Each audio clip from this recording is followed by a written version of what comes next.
ఏంటమాది?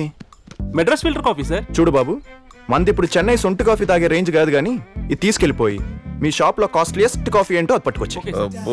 కుర్రాలు ఏం తాగినా పర్లేదు కానీ అల్లుళ్ళు ఏది పడితే అది తాకూడదు.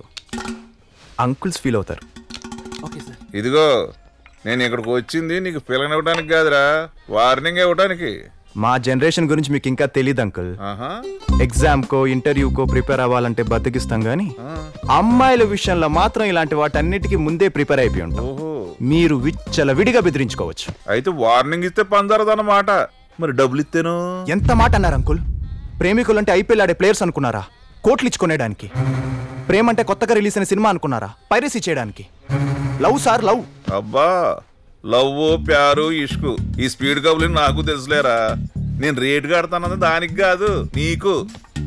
చెప్పు ఎంత ఇమ్మంట? 450 ఇవ్వండి సార్. ఏరా సరిపోద్దా? నాది 100 days లవ్ స్టోరీ అంకుల్. ఒక్క కాఫీకి ఇస్తే చాలదు, మినిమం 100 కాఫీలకి ఇవ్వాలి. 100 కాఫీలు అంటే నీ రేటు 45,000 అన్నమాట. అది కాఫీకి అంకుల్. కప్పు తెచ్చినోడికి టిప్ ఇవ్వద్దా? ఏదో కౌలు చెప్పమాకరా, ఎంత కావాలో చెప్పు. మీ క్లారిటీ నాకు నచ్చింది అంకుల్. నేను చేసిన గ్రౌండ్ వర్క్ కి రౌండ్ ఫిగర్ 50,000 ఇచ్చేయండి. వీడంత కక్కురుదోడని తెలియదు, అనవసరంగా 5 లక్షలు డ్రా చేసుకొచ్చాను.